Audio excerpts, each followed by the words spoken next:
हाँ जी, देखिए ये कितना पार्ट है जी आधुनिक भारत का? पार्ट 22 है ना, पार्ट 22 है, ध्यान रखिएगा। ठीक, कल हम आप लोग को पढ़ा चुके हैं क्या, आंग्ल मराठा प्रथम ना, उसको ध्यान में रखिएगा और देखिएगा कि द्वितीय का क्या कारण है और कब बना।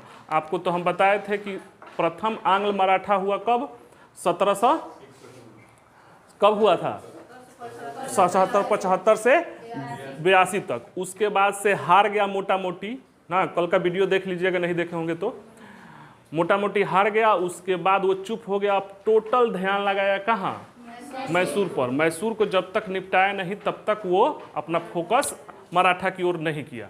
कल के वीडियो में बहुत अच्छी तरह बताए हैं, पीछे देख लीजिएगा। अब देखते हैं द्वितीय का कि 1803 तक आते आते ठीक भारत की दशा क्या थी और उस समय अंग्रेज मराठा की स्थिति क्या थी। ठीक, तो आप यह जैसा जानते रहे हैं कि बंगाल में तो 1764 में बक्सर का हो गया है ना, 1764 में बंगाल हो गया, यहाँ दीवानी प्राप्त कर रहा है। क्लियर है। अवध के नवाब जो थे यही इसी में से 1764 से निकले थे। कौन थे? जो सुजाउदौला ना, इनके साथ इलाहाबाद की संधि हुआ था। तो शायद नहीं सुजाउदौला, इलाहाबाद की संधि किसके साथ हुआ था? सुजाउदौला। ठीक, तो उसके साथ हुआ ना, तो इनके साथ वो 1801 में सहायक संधि कर चुका है। अब देखिए ये वाले क्षेत्र में तो दीवानी प्राप्त कर रहा है, अवध में सहायक संधि कर चुका है। दिल्ली की स्थिति ठीक नहीं, तो यहाँ तक की स्थिति भारत के समझ में आ गई। अब देखिए टोटल यहाँ है मैसूर, मैसूर से युद्ध हुआ है 4 गो, 1767 से 69 प्रथम, 1780 से 84 यही युद्ध हुआ हो रहा था। जब मराठा के साथ हो रहा तो संधि कर लिया था ना, द्वितीय। और तृतीय हुआ यहाँ, चौथा ये हुआ। चौथा का कंडीशन था 1799 की सहायक संधि स्वीकार करिए टीपू सुल्तान से, नहीं तो युद्ध के लिए तैयार रहिए। टीपू सुल्तान स्वीकारा नहीं था, युद्ध में लड़ते लड़ते मरा है। बात समझ रहे हैं। और कोई राजा को ध्यान नजर लगाओ जो युद्ध में शहीद हुआ है लड़ते लड़ते, राजा नजर आ रहा है? खोज कर दिखाइएगा कि युद्ध में अंग्रेजों से लड़कर शहीद हुआ है। ठीक है, थोड़ा नजर दोहराना। तो नहीं स्वीकारा और ये मर गया। ठीक, इसके बाद सहायक संधि हो गया, यानी 1800 तक की स्थिति देखिए। अवध में कर चुका है 1801 में, 1802 तक की। ठीक, हैदराबाद के नवाबी तो बहुत बार का फट्टू था, इसके साथ तो 2 बार किया है सब, 1798 में सहायक संधि। अब देखो एरिया देखो ठीक से, बंगाल पे है अपना दीवानीय है, यहाँ तरजे है। अवध में तो करिए लिया है, अवध आज का समझिए कि यूपी वाला क्षेत्र, यूपी लखनऊ वाला क्षेत्र ना, ये सब करिए चुका है। इधर हैदराबाद के है जो आज तेलंगाना है, आंध्र प्रदेश है, ये सब हैदराबाद के नवाब जो है 1798 में सहायक संधि कर चुका है। और मैसूर से करिए चुका है। कर्नाटक में अपना बम्बई है, ये है, इधर केरल है। यानी कि ये वाला इलाका सब उस सब के डायरेक्ट या इनडायरेक्ट रूप से क्या है, कब्जे में है ना। इतना ध्यान बैठ गया दिमाग में। अब हम बताए थे कि मराठा साम्राज्य तो बहुत बड़ा है, ये वाला इलाका लगभग यहाँ से लेकर यहाँ से इधर भी टच करता था और इधर भी टच करता था मराठा साम्राज्य। ठीक है, ये मराठा साम्राज्य है उस समय। तत्कालीन शक्ति जो है वो मराठा साम्राज्य, मैसूर और इधर निकलेंगे पंजाब। ये 3-4 शक्तियाँ जो थी भारत में, उन लोग के लिए, अंग्रेजों के लिए चुनौती बनी हुई थी, और सबको तो निपटाइए देगा।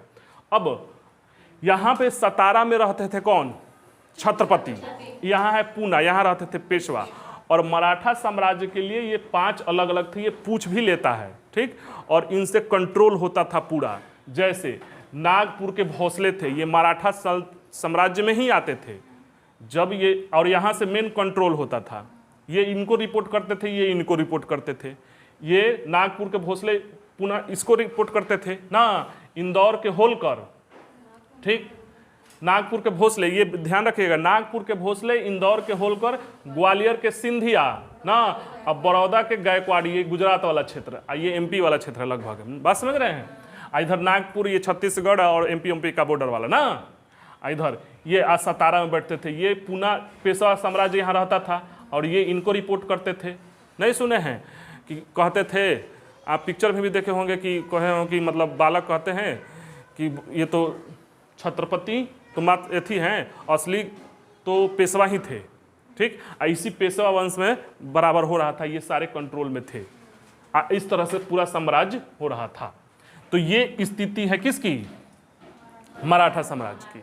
अब ध्यान दीजिए, सालबाई की संधि, ये स्थिति समझ में आ गया। इसको ध्यान में रखिएगा तभी समझ में आएगा, नहीं तो समझ में आने वाला नहीं है।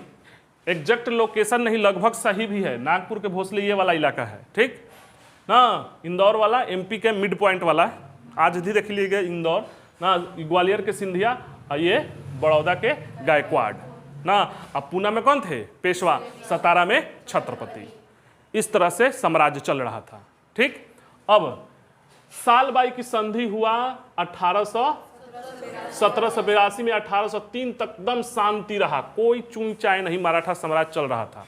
और उस समय हम आपको बताए होंगे, ठीक, कि उस समय जो पेशवा साम्राज्य में, पेशवा वंश में जो विवाद था उसको दो आदमी कंट्रोल किए हुए थे, नाना फडणवीस और महाजी सिंधिया, और बार भाई परिषद से संचालन करते थे।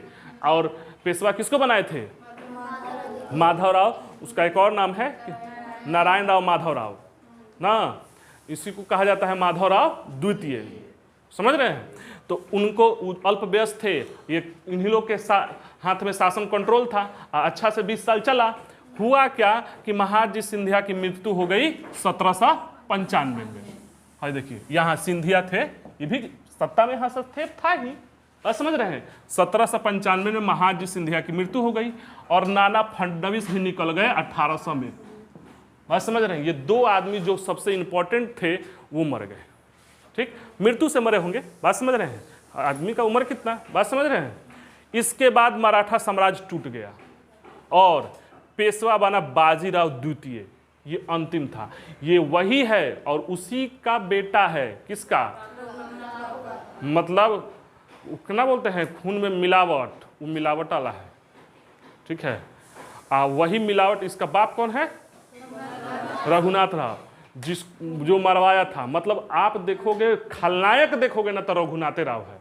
आई कौन, किसका बेटा था? बाजीराव प्रथम का। वो जो आप पिक्चर में भी ध्यान होगा, काशी बाइनी जो एगो नाना साहब ना, ये बनना चाह रहा था। सबको कल तो बताए ही थे, कल देखिएगा। यही उसको नहीं पैदा किया होता ना तो ठीक रहता। पिक्चरों में दिखाया भी है, कह रही है मस्तानी आ रही है राव के बेटों को आशीर्वाद देने। हाँ, तो वो कह रही है कि आना ही था, खुशामद करके पेशवा परिवार में शामिल होना था, तो केसरिया वस्त्र, केसरिया रंग का लाती, हरे रंग का 20 लाने की क्या जरूरत है? ये वही लड़का है, उसी का बेटा है ये, बाजीराव द्वितीय। बाजीराव नाम रखने से हो जाएगा, बात समझ रहे हैं? क्लियर है? अब ये तो समझ गए थे, ये जो थे पेशवा बना कौन? बाजीराव।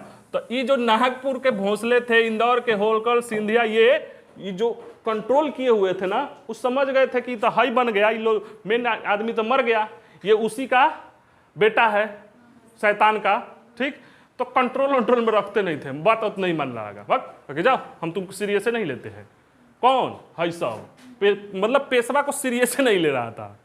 ठीक, क्योंकि ये तो खुद गलत था और उतना ताकत नहीं था, दम भी नहीं था, हिम्मत भी नहीं था, बात समझ रहे हैं? तो ये सब सीरियस नहीं लेने लगा। तो इसको बाजीराव द्वितीय को कहा कि सीरियस नहीं लगा, मनमानी करने लगे। कौन मनमानी कर लेंगे? ये सब इंदौर, नागपुर, ग्वालियर, ये बड़ौदा वाले करने लगे।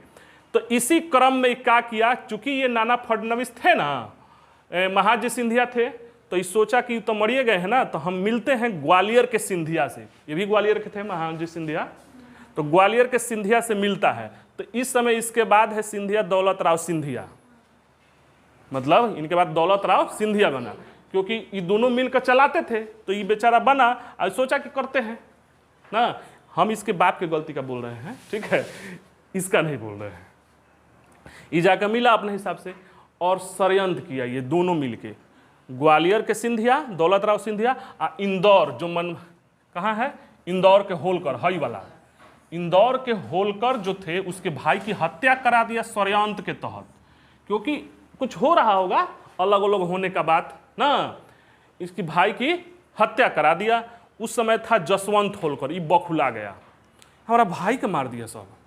ठीक, कहा कि उठाओ और चढ़ाई करो, इंदौर यहाँ है ना, इंदौर का होलकर, चढ़ाई करो पूना पर। एकदम अटैक किया, हमला पूना पर, हई चढ़ाई किया, हमला किया, पूना पर कब्जा कर लिया। देख रहे हैं, उसके भाई की हत्या हुआ। इंदौर के कौन, इंदौर के होलकर के भाई की हत्या हो गया। उस समय था जसवंत होलकर, इसके भाई के मार दिया। ठीक, ये सीधा हमला किया पूना पर। देख रहे हैं, यही है इंदौर, यहां से है पूना पर हमला किया और कब्जा कर लिया, पूना को कंट्रोल कर लिया। कंट्रोल किया, पेशवाई घबरा गया, जा अब क्या करे, सिंधिया तो उतना है नहीं, अब तक कहा कि अब सिंधियों को नहीं छोड़ेंगे। इस सीधा भागा, अब भाग के गया अंग्रेजों के साथ, बैठ गया गोदी में कि बचाइए, जो कहिएगा वो कंडीशन हमको कबूल है। तो कहा अंग्रेजों को मिल गया, ठीक है, मिल गया, अंग्रेजों को मिल गया कि आओ बाबू आओ आओ आओ, हम तो इंतजारे में थे, आओ। कहा कि बेसिन की संधि करो। अब बेसिन की संधि में करो कि सूरत अब भरौच तो दे दो, अब हम लोग का एगो स्कीम है सहायक संधि, जो है सबको करा दिए हैं। ठीक, तुम ही बाकी है, समझ रहे हो, इसको अवध को तो कराइए दिए हैं, अब बंगाल तो अपना है, हैदराबाद को तो हम लोग सीरियस लेते नहीं है, एक थप्पड़ मारते हैं, जो कहता है वो करते हैं। ठीक, हई मैसूर जो थे उनको निपटाइए दिए हैं, तुम ही एगो है बाबू, आओ। तब बेसिक कहा कि चलो सहायक संधि कर लो, तो सहायक संधि किया 1803 में। अब कहा कि अब बोलो कौन कौन तुम्हारे पीछे आ रहा है। ठीक, तो ये सहायक संधि किया। अब ओरिजिनल द्वितीय मराठा युद्ध चला 1803 से 1806 में, बात समझ रहे हैं, 1803 से 1806 ओरिजिनल ये चला। अब इसके पास दो दुश्मन थे अंग्रेज के पास। तो देखो युद्ध का हुआ, सिंधिया अब भोसले, होलकर अपना अलग है, इसके भाई की हत्या हुआ है, ये दोनों मिल गया ना ही आपस में आपस में मिल गया, क्योंकि कि सिंधिया और भोसले आपस में मिल गया, क्योंकि ये जाकर पूना वाला बैठ गया है किसके गोदी में, अंग्रेजों के ना, ये दोनों मिल गया। ई पूना के पेशवा ना, अंग्रेज ई मिल गया, ये दोनों मिल गए, दोनों में युद्ध हुआ घमासान, बात समझ रहे हैं, विजय हो गया अंग्रेजों की। ठीक, कहा कि अब तो विजय हो गया, अब अपने हिसाब से हम आप लोग को हैं, होलकर का तो भाई की हत्या हुआ था, बात समझ रहे हैं ना, उस नहीं, वो तो गुस्सा था, इन लोगों को सपोर्ट में नहीं आया, मगर उसके साथ भी अंग्रेजों ने संधि किया, सहायक संधि किया, बात समझ रहे हैं। इस तरह से ये घटना हुआ, आई जीता। और सिंधिया के साथ, सबके साथ है जो है दिख रहे हैं ना, अलग अलग संधि किया है, अलग अलग सहायक संधि कि आप लोग जो है छोटे मोटे राजा हो, बन रहे हो, अलग अलग करो।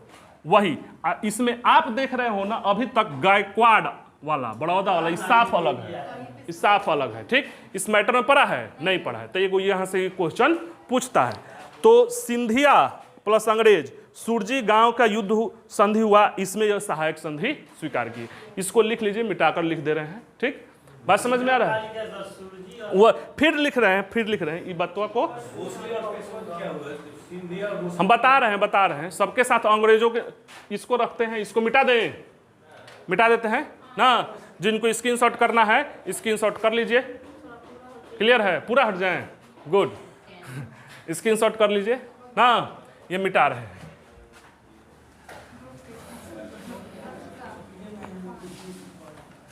समझ पा रहे हो कि नहीं जी, हैं, बात तो पूछ रहे हो ना। अब देखो, सिंधिया थे, पढ़े हुए थे, कहा कि सिंधिया जी आप लोग भी बहुत ज्यादा उड़ रहे हो, हम लोग का एगो स्कीम है, वो पकड़ो और उसके बाद उड़ो। वो स्कीम क्या था, अरे उसमें था क्या, सेना मत रखिए, खर्चा दीजिए, हमारा एगो रेजिडेंट रहेगा आपके यहाँ, ठीक है, आपकी विदेश नीति हम कंट्रोल करेंगे, किसके साथ युद्ध करना है, किसके साथ नहीं करना है। ये सब कर लेता था ना राजवा, यहाँ का सब विलासिता हो जाता है। अरे काम काज है ये नहीं है, कुछ पैसा दे देता था खाने पीने के लिए कि जाइए और कीजिए, 4-5 गो और शादी कीजिए, ठीक है, वंश बढ़ाइए, अगला बात हम आपके वंशों को नहीं मानेंगे। सहायक संधि के बाद क्या आया, गोद निषेध, समझ रहे हो कि लीजिए खाइए पीजिए, तो वो सब शराब में अभी लंच किया हुआ था अपना विस्की उसकी फ्री में दे रहा था कि पीजिए, बहुत चीज़ है। ये लोग पीते थे तो मतवाला हो जाते थे, काम काज है नहीं, सेना वो संभाल रहा है, विदेश नीति वो संभाल रहा है, बर्बाद, मतलब एकदम निठल्ला बना दिया सब। ठीक है, हाँ सही पकड़े हो। तो सिंधिया के साथ देखो, सिंधिया के साथ सिंधिया प्लस अंग्रेज, देख रहे हो, ये क्या हुआ, सुरजी गांव, सुरजी अर्जुन गांव का युद्ध हुआ। सुरजी अर्जुन गांव, इसमें कहा कि आप लोग सहायक संधि कर लीजिए, यहां से इनके साथ क्या हुआ, सहायक संधि। ये पूछता है जो लिख रहे हैं ना, पूछता है, ठीक, सहायक संधि। अब कौन है, भोसले है, देखो है भोसले है ना, ये भोसले साहब को भी, भोसले अब प्लस अंग्रेज, देख रहे हो, कहाँ बात हो रहा है, भोसले प्लस अंग्रेज, अंग्रेज सब में रहेगा, हम तो कह रहे हैं कि अलग अलग किया है। इनके साथ किया देवगांव की संधि, और उसमें सहायक संधि कर लिया। इसमें क्या किया, देवगांव की संधि, देवगांव की नाम है, बट लोग कहीं ना कहीं रख देता है नयका बाजार, अब वो हमेशा नया रहेगा, है वो बहुत दिन का नामे रख दिया है। तो गांव, शहर का भी चटगांव, ऐसे गांव का नाम रख दिया तो गांव थोड़े रह जाएगा ना। इनके कहा था कि देवगांव की संधि किया, इसमें कहा कि आप कर लीजिए सहायक संधि। हाँ, भोसले को निपटा दिया। अब कौन बच गए जी, पुणे के साथ तो करिए लिया है, इनका तो कोई वैल्यू नहीं है, सतारा वाले का, ठीक। अब होलकर के साथ किया, होलकर प्लस अंग्रेज, होलकर प्लस अंग्रेज। इसमें बाकी कौन रह गया, देखिए बड़ौदा वाले बाकी रह गए, यही क्वेश्चन पूछता है। और राजपुर घाट की संधि, ये क्या हुआ, राजपुर घाट, घाट की संधि, इसमें क्या हुआ, ये कर लिए सहायक संधि। परिणाम देख रहे हो, अब क्या हो गया, इसका परिणाम क्या हो निकलेगा कि मराठा पूर्ण रूप से पराजित। दूसरे युद्ध में है ना थे सब मिलकर मराठा, तो मराठा पूर्ण रूप से पराजित। अब देखेंगे कि तीसरा युद्ध का कारण क्या बना, तीसरा युद्ध की क्या स्थितियां थी जो कारण बना।